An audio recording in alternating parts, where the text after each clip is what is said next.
Kakainin ko nga muna tong mga tirang pagkain ng anak ko. Sayang kasi baka langgamin kaya tinigil ko muna ang pananahi ko.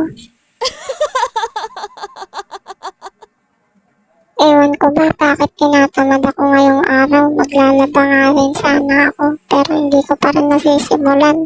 Kaya eto, nagmukbang na lang ako ng mga tirang pagkain ng mga anak ko. Dito talaga ako tumataba sa mga sayang na pagkain.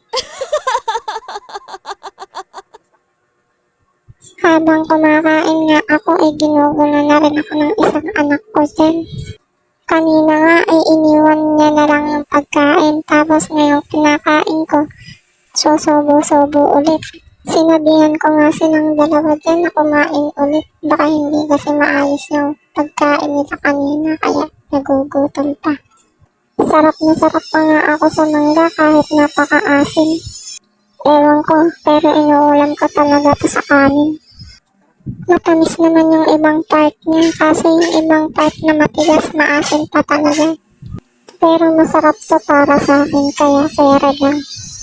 Lapos is life nga talaga for today's.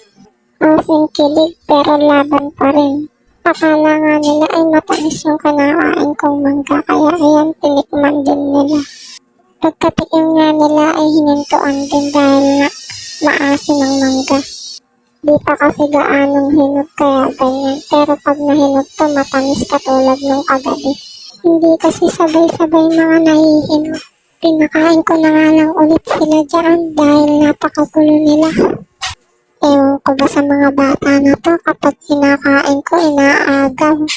Sarap na sarap nga rin sila sa pagkain habang sinusubuan ko sila. Samantalang kanina iniwan lang nila tong pagkain dito. Pagkakain nga namin ito ay patutulogin ko na maya-maya ang mga yan para makapagsimula na akong maglaba. Kainis kasi ang pinelo ko, nag-post na mawawalan daw ng power tapos hindi naman. Ang ending, ayan tamad na tamad tuloy ako ngayon sa pagkain lang magana.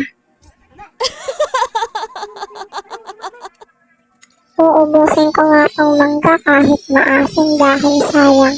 Malayo pa naman ang napagkuhanan namin yan. Wow! Tapos na nga kami kumain at nabusog na ako. Natuwan-tuwa pa nga yung anak ko dahil asim na asim ako sa kinakain kong mangga. Oh, yun mga Marikix, ako'y magliligpit na. Bye!